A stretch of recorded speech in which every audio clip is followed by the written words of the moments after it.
साथियों, आप सभी का स्वागत है। आज हम पढ़ने वाले हैं बहुव्रीहि समास। बहुव्रीहि समास जो समास का अंतिम भेद है उसकी जानकारी करेंगे। बहुत ज़्यादा इतना कोई मुश्किल काम नहीं है उसको समझना, बहुत सीधा सीधा है। बस थोड़ी जानकारी करना है कि किस तरह से बहुव्रीहि समास होता है। तो शुरू करते हैं।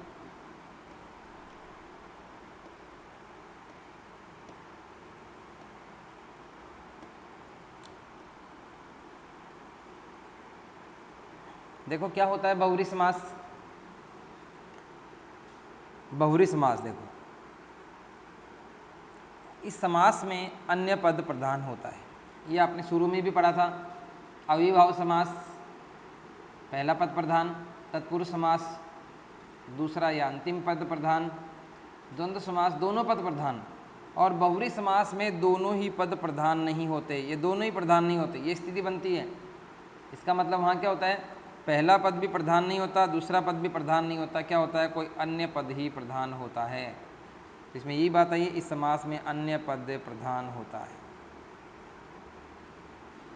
पूर्व पद व उत्तर पद दोनों गौण होते हैं। पूर्व पद और उत्तर पद मतलब पहला ये वाला पद और ये वाला पद दोनों क्रॉस लगने का मतलब है गौण है, इनका कोई महत्व नहीं है, कोई प्रधान नहीं होते हैं। इसमें अधिकतर उदाहरण व्यक्तिवाचक संज्ञा होते हैं।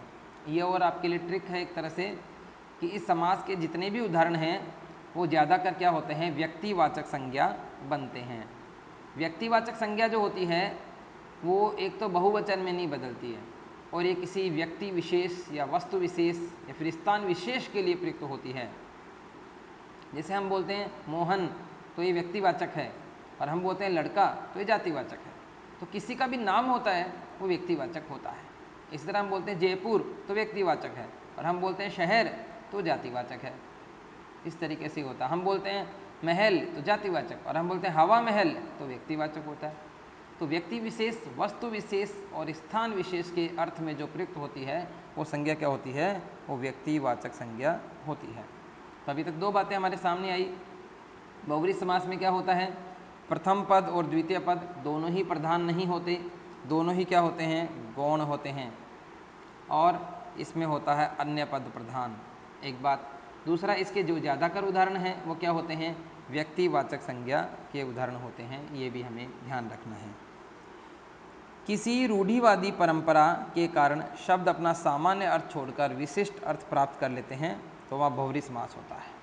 कभी कभी क्या होता है, कोई भी एक रूढ़िवादी परंपरा है, एक प्रचलन के आधार पर एक चीज़ है, उसका प्रचलन किसी एक अर्थ में चला जाता है तो वह बहुव्रीहि समास होता है। इसको हम इस तरीके से समझेंगे, जैसे मान लें हमने बोला लंबोदर, हमने क्या कहा, लंबोदर। जैसे इसमें एक उदाहरण भी दिया है लंबोदर। अब लंबोदर का मतलब क्या होता है, इसका जो संधि विच्छेद होता है वो होता है लंबा और उदर, ये आ और ऊ मिलकर ओ बन जाता है, गुण संधि का ये उदाहरण है। और अब देखो लंबा पेट तो किसी का भी हो सकता है, लेकिन लंबोदर शब्द बोलते ही रूढ़िवादी परंपरा के कारण हमें किसका आभास होता है, हम इसका सामान्य अर्थ क्या था, लंबा पेट, जो तो हम छोड़ देते हैं। और विशिष्ट अर्थ क्या होता है, गणेश जी जैसे, गणेश जी के लिए प्रयुक्त हो गया। तो ये बात हमें एक और ध्यान में रखनी है कि कोई भी शब्द जो है उसका जो सामान्य अर्थ होता है वो किसी रूढ़िवादी परंपरा के कारण छोड़ दिया जाता है और उसका हम एक विशिष्ट अर्थ निकालते हैं। जब ऐसी स्थिति बनती है तो वहाँ होता है समास कौन सा, बहुव्रीहि, वहाँ बहुव्रीहि समास होता है। ये बात हमें ध्यान में रखनी है। एक देखो, इस समास में जब हम विग्रह करते हैं तो जिसका या जिसकी, इस तरह के शब्द हम जोड़ते हैं। देखो तो किस तरह से इसका विग्रह होता है। इसमें साथियों विशेषकर जो देवताओं के जो नाम हैं, हमारे जो हिंदू देवी देवताओं के जो नाम हैं, वो इसमें विशेषकर उनके लिए जो शब्द प्रयुक्त होते हैं वो बहुव्रीहि समास के होते हैं। बस इतना ध्यान रखना है कि वो शब्द जो हैं वो सामासिक शब्द होना चाहिए, मतलब सामासिक पद होना चाहिए, वो दो से मिलकर बना हुआ शब्द होना चाहिए। तो वो आपको ध्यान में रखना है और विशेष बात कुछ नहीं है। आगे जाकर हम ये चीज़ देखेंगे कि जो इसमें बहुब्री समास में और अन्य समास में जो अंतर होता है उसको जानने की हम कोशिश आगे जाकर करने वाले हैं। ये बात हमें ध्यान में रखनी है। तो देखेंगे लंबोदर जो है इसका है लंबा है उदर जिसका, अर्थात गणेश जी। गणेश जी के लिए प्रयुक्त होते हैं। अब लंबा पेट किसी का भी हो सकता है, बहुत से लोगों के लिए प्रयुक्त हो सकता है, लेकिन नहीं, बहुत सौ के लिए प्रयुक्त नहीं होकर केवल प्रयुक्त होता है गणेश जी के लिए। अब गणेश शब्द जो है वो क्या है? व्यक्तिवाचक संज्ञा है। व्यक्तिवाचक संज्ञा है। अब व्यक्तिवाचक संज्ञा है इसका मतलब क्या है? बहुब्री समास है। व्यक्तिवाचक संज्ञा बनने पर तो बहुब्री होता ही होता है, जातिवाचक में भी हो सकता है, लेकिन व्यक्तिवाचक में 100% बहुब्री समास बनता है। इस तरह इसके लिए गणेश जी के लिए प्रयुक्त जो अन्य उदाहरण हैं वो आप देखेंगे। जैसे गजानन, गज का आनन है जिसके, गज यानी हाथी होता है। अब गणेश जी के जो मुख लगाया हुआ है, मुंह लगाया हुआ है, वो हाथी का लगाया हुआ है, तो हाथी के लिए प्रयुक्त होता है हाथी का आनन। आनन का अर्थ होता है मुख, तो हाथी का मुख गणेश जी के, इसका गज का आनन है जिसके, और गज का आनन तो गणेश जी के है, इसलिए बहुब्री समास। एक दंत, एक है दंत जिसके, अर्थात गणेश जी। एक दंत शब्द भी भले ही किसी दूसरे के कोई दांत टूटा हो और अलग बात है, लेकिन एक दंत शब्द जो है वो गणेश जी के लिए ही प्रयुक्त होता है। इस तरह देखो गणपति, गणों के पति हैं जो, अर्थात गणेश जी। इस तरह देखो वक्र तुंड, वक्र का अर्थ होता है साथियों टेढ़ा, वक्र का अर्थ होता है टेढ़ा, और तुंड का अर्थ होता है मुख। टेढ़ा मुख, गणेश जी का जो मुख है ना, उसकी जो सूंड होती है वो टेढ़ी होती है, इसलिए उनको वक्रतुंड कहा है। ठीक है, तो वक्रतुंड शब्द भी किसके लिए प्रयुक्त होता है? गणेश जी के अर्थ में होता है, इसलिए यहाँ भी कौन सा समास होगा? वक्रतुंड शब्द में बहुब्री समास होगा। इस तरह एक और शब्द है गणनायक, गणों के नायक हैं जो, इसलिए गणेश जी को गणनायक भी बोलते हैं। तो इस तरीके से हमें ये कुछ शब्द जो हैं जो गणेश जी के लिए प्रयुक्त होते हैं। साथियों यहाँ पर जो बहुब्री समास पढ़ने का हमारे एक और जो फायदा रहेगा वो रहेगा पर्यायवाची शब्द। यानी हम पर्यायवाची शब्द जो याद करते हैं उनमें भी हमारे ये काम आने वाली चीज़ है कि पर्यायवाची शब्द जो हैं वो अगर हमें याद हैं या फिर बहुब्री समास के शब्द ये ध्यान में हैं तो पर्यायवाची शब्दों में भी हमारा काम हो जाएगा। गणेश जी के पर्याय पूछेंगे तो हम ये बता सकते हैं लंबोदर, गजानन, एकदंत, ये सब बता सकते हैं, वक्रतुंड। ठीक है, तो ये यहाँ पर बहुब्री समास पढ़ने का एक फ़ायदा ये रहेगा कि पर्यायवाची शब्द भी हमें काफ़ी सारे याद हो जाएंगे। तो साथियों अभी आगे बढ़ते हैं इसी में हम। अब देखेंगे सरस्वती माता के लिए जो प्रयुक्त जो शब्द हैं उनकी बात हम करने वाले हैं। तो सरस्वती माता के लिए प्रयुक्त वीणा पाणी। देखो वो वीणा है जिसके पानी में, वीणा तो वीणा ही होती है, और पानी का अर्थ जो होता है वो क्या होता है? हाथ होता है। पानी हाथ का भी एक पर्यायवाची शब्द है। यह इस टॉपिक से आपका वोकेबलरी बैंक, हिंदी जो वोकेबलरी बैंक है, हिंदी शब्दकोश जो है वो मजबूत बनेगा, हिंदी में शब्दों की ज़्यादा से ज़्यादा आपको जानकारी होगी। तो वीणा सरस्वती माता के हाथ में रहती है, और मतलब सामान्यतः कि कोई भी व्यक्ति वीणा रख सकता है, लेकिन ये सरस्वती माता के लिए ही प्रयुक्त शब्द है। विशेष अर्थ में चला गया तो ये क्या है? यहाँ पर बहुब्री समास होता है। वीणा पानी, वीणा है जिसके पानी में, यानी सरस्वती माता। वीणा वादिनी, वीणा का वादन करती है जो, यानी वीणा का वादन करती है, वीणा को क्या करती है? मतलब बजाती है, तो वो भी सरस्वती माता हो गई, वीणा वादिनी बोलते हैं। वाक देवी बोलते हैं, वाक की देवी है जो, वाक यानी वाणी, वाणी की देवी भी सरस्वती माता है। जिस पर सरस्वती माता की कृपा होती है वो व्यक्ति वाणी में बहुत अच्छा होता है, उसको जो किसी भी चीज़ को स्पष्ट करना है वो ज़्यादा अच्छे से कर पाता है, बहुत अच्छा स्पीच दे सकता है, लोगों को अपनी बात से संतुष्ट कर सकता है, तो वाग्देवी। अब सरस्वती माता के लिए बहुत सारे और शब्द प्रयुक्त होते हैं, जैसे शारदा होता है, लेकिन शारदा शब्द जो है वो उसमें हम बहुब्री समास नहीं कर सकते, क्योंकि वो एक अपने आप में एक शब्द है, दो शब्दों से मिलकर नहीं बना है, ये बात हमें ध्यान रखनी है। इसलिए हम ये नहीं सोचेंगे और भी आ सकते थे, हो सकता है कि वो दो से मिलकर नहीं बने, इसलिए वो क्या है, इसमें हम यहाँ पर उन उदाहरणों को नहीं लेंगे। इसके बाद में भगवान कृष्ण के लिए जो प्रयुक्त शब्द हैं उनकी बात करते हैं। देखो जैसे मुरलीधर है, मुरली को धारण करते हैं, इसलिए कृष्ण के लिए शब्द आता है मुरलीधर। इस तरह घनश्याम, वह जो श्याम घन के समान है, श्याम घन का अर्थ क्या होता है? काले बादल, यानी काले बादल की तरह माना इनको, यानी काले रंग के हैं, इसीलिए इनको घनश्याम से इनकी तुलना कर दी, इसलिए घनश्याम ही इनको नाम भी दिया गया। वह जो श्याम घन के समान, श्याम यानी काले बादल के समान हैं। पीताम्बर शब्द, पीत है अंबर जिसके है, ये कृष्ण और विष्णु दोनों के लिए प्रयुक्त होता है पीताम्बर। यहाँ पे साथियों में एक बात आपको स्पष्ट कर देना चाहता हूँ, जैसे ये पीताम्बर शब्द है, यहाँ पे आप देखेंगे पीताम्बर में हमने बात की कि समास कौन सा है, बहुव्रीहि है, क्योंकि ये पीले वस्त्र कौन पहनते हैं, कृष्ण भगवान पहनते हैं, इसलिए उनके अर्थ में ये क्या है, बहुव्रीहि समास आता है, पीताम्बर शब्द है। अभी पीताम्बर जो शब्द है वो कृष्ण के लिए, क्योंकि पीले वस्त्र पहनते थे, उनके लिए प्रयुक्त होता है। अभी बात करते हैं कि कभी हम ऐसे बोल दें कि दीवार पर पीताम्बर सूख रहे हैं, दीवार पर पीताम्बर सूख रहे हैं। जैसे मैं एक उदाहरण आपको बताता हूँ, यहाँ पर एक है, जैसे दीवार पर पीताम्बर सूख रहे हैं। अभी पीताम्बर शब्द जो है यहाँ पर, ये यहाँ पर हम बहुव्रीहि समास नहीं करेंगे। अब पीताम्बर यहाँ पे पीले वस्त्रों के लिए प्रयुक्त है कि पीले वस्त्र सूख रहे हैं, पीले वस्त्र गीले थे और हमने सुखा दिए, तो यहाँ पर ये कोई कृष्ण या विष्णु के अर्थ में प्रयुक्त नहीं होगा। यहाँ पे पीले वस्त्र है, पीले वस्त्र यानी कौन सा समास हो गया, वस्त्र, वस्त्र की विशेषता कैसी है, पीले, कर्मधारय समास, तो यहाँ पे कर्मधारय समास बनेगा। ये बात आपको थोड़ा सा ध्यान में रखने की है कि कभी कभी समास जो है उस वाक्य में प्रयोग अगर किया हुआ है उसका, तो उसके हिसाब से उसका अर्थ भी बदल सकता है। आगे बढ़ेंगे, देखो तो पीताम्बर में वैसे समास कौन सा है, सीधा सीधा अकेला पूछते हैं बहुव्रीहि है, लेकिन अगर वाक्य में प्रयोग करके पूछ लिया गया तो आप ये देखेंगे कि वो किस अर्थ में प्रयुक्त हो रहा है। अब दीवार पर पीताम्बर सूख रहे हैं मतलब पीले वस्त्र सूख रहे हैं, वो कृष्ण के अर्थ में या विष्णु के अर्थ में प्रयुक्त नहीं है, इसलिए क्या होगा यहाँ पर कर्मधारय समास होगा, बहुव्रीहि नहीं होगा। ये बात आपको थोड़ी सी ध्यान रखनी है। नंद नंदन, वह जो नंद का नंदन है, और नंद यानी नंद बाबा, नंद का अर्थ क्या है, नंद बाबा।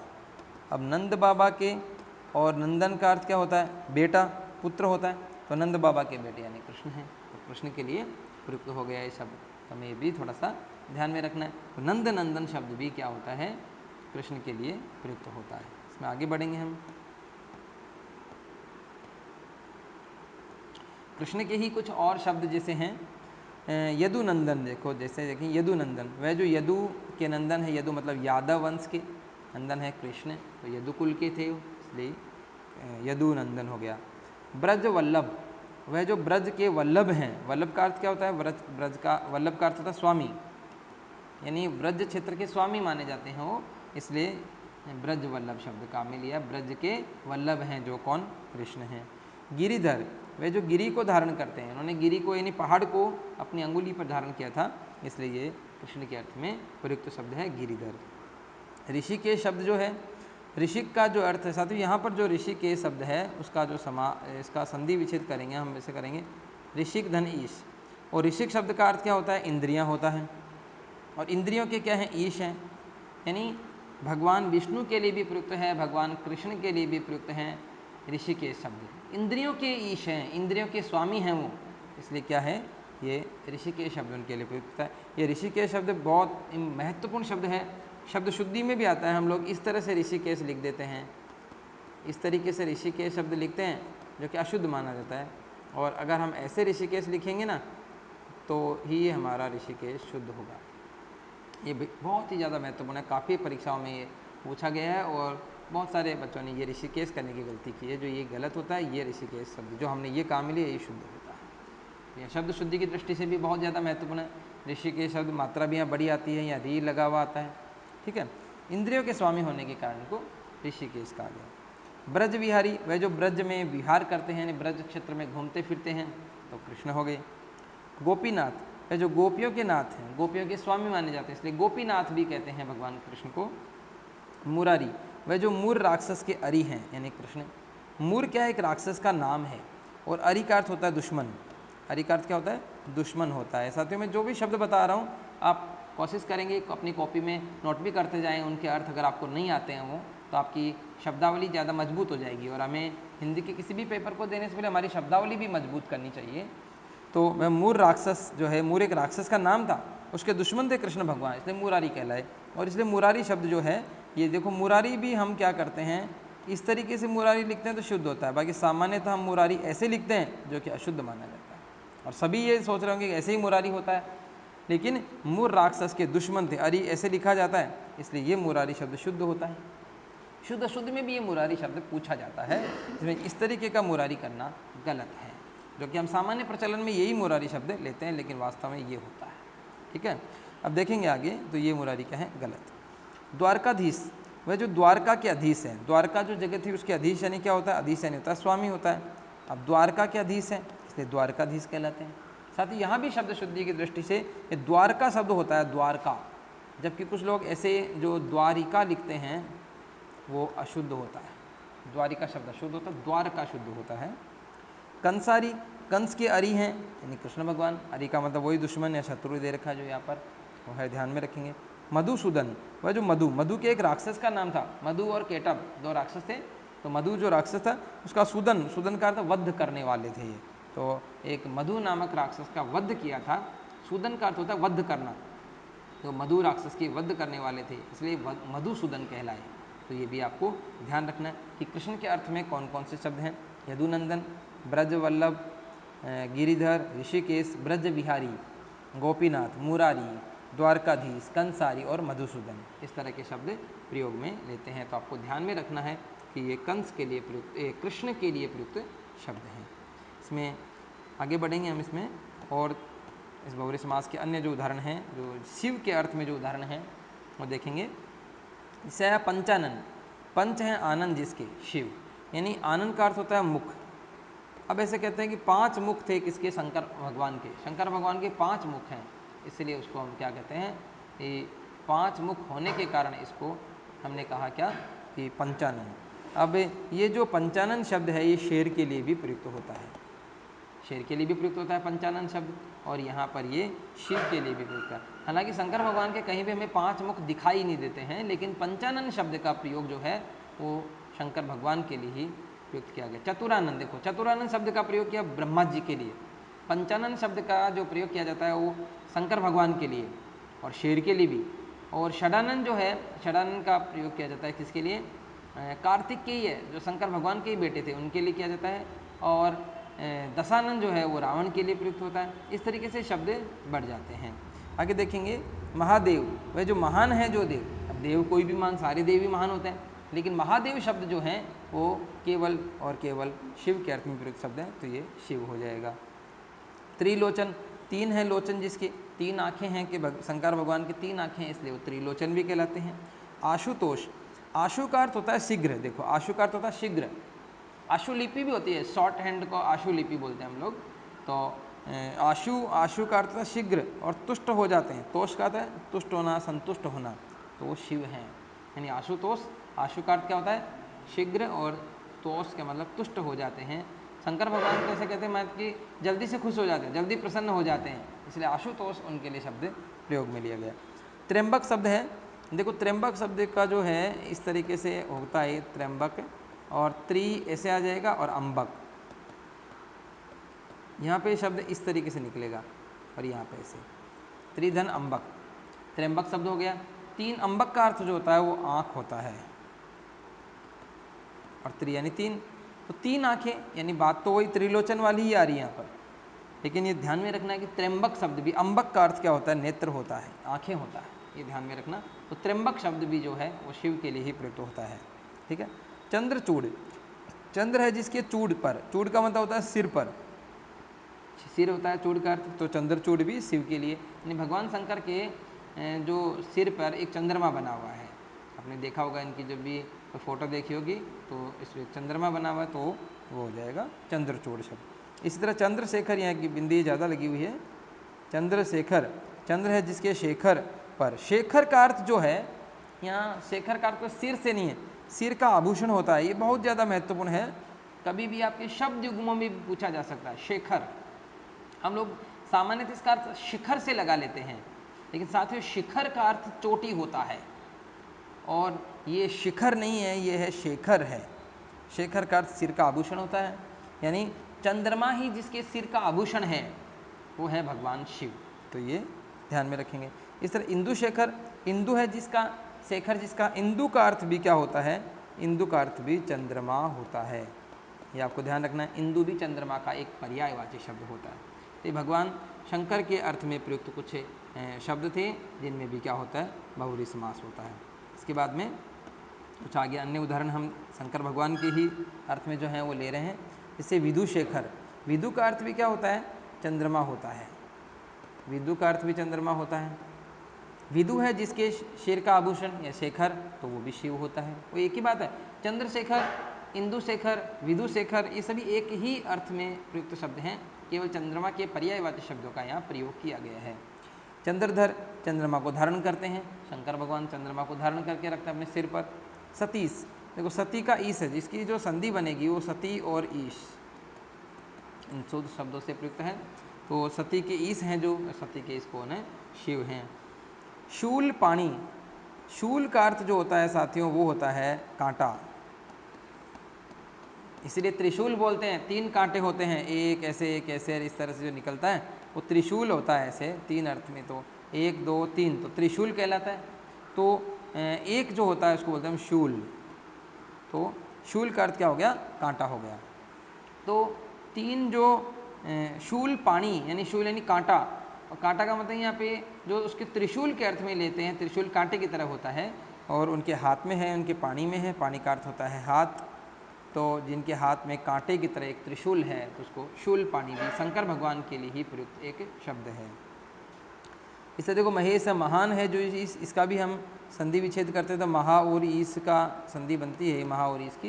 तो महान है जो ईश यानी शिव, महेश भी शिव के अर्थ में प्रयुक्त है। पशुपति, पशुओं के स्वामी माने जाते हैं, इसलिए पशुपति भी कहते हैं इनको। कैलाशपति भी कहते हैं, कैलाश के पति हैं जो, वो भी शिव हैं। साथ ही यहाँ पर कैलाश शब्द पर भी हम बात करेंगे। सामान्यतः एक कैलाश ऐसे लिखा जाता है और एक कैलाश ऐसे लिखा जाता है।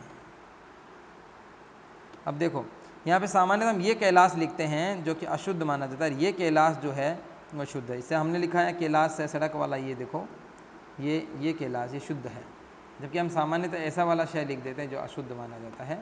तो सामान्यतः ध्यान रखेंगे, कई शब्द गलत प्रचलन में आ रहे हैं, उनका भी हम ध्यान रखेंगे। नीलकंठ है, नीला है कंठ जिसका है वो भी शिव है। कहते हैं कि शंकर भगवान ने कुछ जो जहर था समुद्र मंथन में, उसको अपने गले तक रोक लिया था, और उस जहर से उनका जो गला था वो नीला हो गया था, इसलिए वो नीलकंठ कहलाए।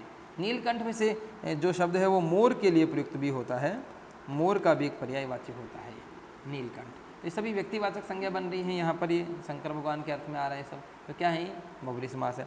गंगाधर, वो गंगा को धारण करता है जो, यानी गंगा भी भगवान शंकर की जटाओं में है, इसलिए गंगा को भी, गंगाधर भी शंकर भगवान के लिए ही प्रयुक्त शब्द होता है। तो ये कुछ शंकर भगवान के अर्थ में प्रयुक्त जो बहुव्रीहि समास के उदाहरण थे हमने जाने। इसके बाद में कुछ अन्य उदाहरण हम और देखेंगे, ये भी देखो शंकर भगवान के अर्थ में ही प्रयुक्त हैं। देखो जैसे एक शब्द है भूतेश। अब भूतेश शब्द जो है भूत और ईश, इन 2 शब्दों से मिलकर बनाई गुण संधि का उदाहरण है। भूतों के ईश हैं जो, अर्थात क्या, शिव, तो शिव के अर्थ में होता है। मदन रिपु, मदन रिपु, देखो मदन का अर्थ होता है कामदेव, कामदेव का भी एक पर्याय होता है मदन, मनोज भी होता है, मदन भी होता है, और रिपु का अर्थ होता है दुश्मन या शत्रु। तो कामदेव के दुश्मन माने जाते हैं भगवान शिव। ऐसे कहते हैं कामदेव को भगवान शिव ने भस्म कर दिया था, और बाद में वो कामदेव जो थे वो कृष्ण भगवान के पुत्र के रूप में, यानी प्रद्युम्न के रूप में जन्म लिया था उन्होंने, इसलिए कामदेव का एक पर्यायवाची शब्द प्रद्युम्न भी होता है, प्रद्युम्न। तो ये भी ध्यान रखेंगे। मदन रिपु शब्द जो है यानी कामदेव के दुश्मन के रूप में शंकर भगवान का प्रचलन प्रयोग में लिया जाता है। दिगंबर, देखो दिक है अंबर जिसके, ये शब्द जो है दिगंबर, इसकी संधि जो बनती है दिक और अंबर, इन 2 शब्दों के मेल से बना है, और ये क्या बन जाता है, दिगंबर बन जाता है। ये व्यंजन संधि का उदाहरण। दिक का अर्थ होता है दिशा, अंबर यानी वस्त्र भी होता है। तो ये दिक है अंबर जिसके, यानी कि दिशाएं ही जिनके वस्त्र हैं, यानी भगवान शंकर जो हैं वो ऊपर वस्त्र नहीं धारण करते, कि सारे दिशाएं ही जिनके वस्त्र हैं, इसलिए उनको दिगंबर भी कहते हैं। और ये दिगंबर शब्द जो हैं वो जो जैन जो संप्रदाय है जैन जो धर्म है या जैन संप्रदाय है उसका भी एक पंथ होता है, जैसे श्वेतांबर और एक दिगंबर। श्वेतांबर वे होते हैं जो श्वेत वस्त्र धारण करते हैं, और दिगंबर जो होते हैं वो वस्त्र धारण नहीं करते हैं, वो मानते हैं कि ये दिशाएं ही हमारे वस्त्र हैं, इसलिए दिगंबर शब्द एक जैन संप्रदाय के एक उसके रूप में माना जाता है। दो भाग में जो है एक भाग माना जाता है, दिगंबर और एक श्वेतांबर। लेकिन ये दिगंबर है वो शंकर भगवान के लिए भी प्रयुक्त शब्द है, तो यहाँ भी क्या होता है, बहुव्रीहि समास होता है। विषधर को विष को धारण करते हैं शंकर भगवान, इसलिए विषधर भी होता है, और ये भी बहुव्रीहि समास हो गया। उमापति, देखो उमा पार्वती के पति हैं जो, यानी शिव, उमा पार्वती का ही ये नाम है उमापति। उमापति शिव के लिए प्रयुक्त हो गया, तो उमा जो है वो पार्वती का पर्याय, ये भी आपको याद रखना है। और एक उमेश, इसी तरह उमेश जो है ये उमा और ईश इन दो शब्दों की संधि बनाते हैं, तो ये उमेश शब्द बन जाता है, ये भी हमें ध्यान में रखना, उमा और ईश के लिए। इस तरह से ये शंकर भगवान के लिए प्रयुक्त कुछ पर्यायवाची शब्द हमें ध्यान में रखने हैं। इसके बाद में देखो इंद्र के अर्थ में प्रयुक्त कुछ पर्यायवाची शब्द हम देखेंगे। इंद्र के लिए कौन कौन से पर्यायवाची शब्द काम में लिए गए हैं। देखो एक है इसमें वज्र पाणी, वज्र है जिसके पानी में, यानी पानी में यानी हाथ में, और वज्र यानी वज्र। आपको ध्यान होना चाहिए दधीची ऋषि का नाम हमने सुना है, दधीची ऋषि का जो वज्र है वो इन्होंने हथियार के रूप में काम में लिया था राक्षसों का संहार करने के लिए, इसलिए वज्रपाणी शब्द इंद्र के लिए प्रयुक्त है। वज्र हाथ में रखते थे, वज्र है जिसके पानी में। पौराणिक जो धारावाहिक हम देखते हैं उनमें भी हम ये चीज़ देख सकते हैं कि इंद्र के हाथ में एक वज्र है। वज्र जो हमारी जैसे अपना हृदय जो होता है, हृदय का जो कवच होता है उसको यहाँ वज्र नाम दिया गया है। शचीपति, शची जो है वो इंद्र की पत्नी का नाम था, जो शची के पति हैं यानी इंद्र, शची इंद्र की पत्नी का नाम था। इस तरह नाकपति, नाक के पति हैं जो, नाक का अर्थ है नाक जो नहीं है हमारा वाला नाक नहीं है, स्वर्ग के अर्थ में आता है। साथियों नाक शब्द जो है वो अनेकार्थक शब्द है। कैसा शब्द है, अनेकार्थक। ये हमारे रीट के सिलेबस में अनेकार्थक शब्द भी हैं। नाक शब्द का एक अर्थ नासिका होता है, एक इज्जत के अर्थ में भी प्रयुक्त होता है ये शब्द, और एक नाग जो है वो स्वर्ग के अर्थ में भी प्रयुक्त होता है। तीन ध्यान में रखना, नासिका, इज्जत और स्वर्ग, तीन अर्थ में प्रयुक्त होता है। इस तरह देखेंगे सहस्राक्ष, सहस्राक्ष शब्द जो है देखेंगे सहस्त्र और अक्षी, सहस्त्र का अर्थ होता है हजार और अक्षी का अर्थ होता है आँख। ऐसे मानते हैं कि इंद्र के हजारों आँखें हैं, तो देखो अक्षी फिर क्या होता है, अक्ष में बदल जाता है यहाँ पर इस तरह से। सहस्र यानी हजारों, अक्षी है जिसके, अक्षी का अर्थ क्या होता है, आँख होता है, यानी हजारों आँख है जिसकी, और हजारों आँख किसके हैं, वो कहते हैं कि इंद्र के हैं। अब है नहीं लेकिन मानते हैं, किस तरह से क्या है हमें पता नहीं, लेकिन हमें ध्यान में रखना है कि सहस्राक्ष शब्द इंद्र के लिए प्रयुक्त होता है। वज्रायुध, वज्र का अर्थ वज्र होता है, आयुध, आयुध का अर्थ क्या होता है, हथियार होता है। हमने राजस्थान जीके में पढ़ा होगा आयुधागार, जैसे 1857 की क्रांति में पढ़ा होगा, तो आयुध शब्द जो है वो हथियार के लिए, तो वज्र ही जिसका हथियार है, वज्र को हथियार बनाया इंद्र ने, तो वज्रायुध भी इंद्र को कहते हैं। अमर, अमर का अर्थ भी स्वर देवता होता है, अमर का पति यानी देवताओं के स्वामी हैं इंद्र, देवताओं के राजा थे, इसलिए इंद्र शब्द इनके लिए अमर पति के लिए भी काम में आता है। सूरपति, सूर्य यानी वो देवता होता है और वही देवताओं के पति हैं। इस तरह सुरेश, सुर और ईश, सुरेश शब्द जो है सुर और ईश यानी वही हो गया, देवताओं की ईश है इंद्र। इंद्र के लिए प्रयुक्त कुछ पर्यायवाची शब्द है वज्रपाणी, शचीपति, नागपति, सहस्राक्ष, वज्रायुध, अमरपति, सुरपति और सुरेश। तो साथियों इस तरीके से हमें कुछ पर्यायवाची शब्द भी हैं इसके इंद्र के भी हमें ध्यान में रखने हैं। तो आज की कक्षा में हम इतना ही पढ़ेंगे। अगली कक्षा जो है उसमें हम कामदेव के कुछ जो कामदेव के लिए प्रयुक्त जो बहुव्रीहि समास के शब्द हैं वो हम पढ़ेंगे।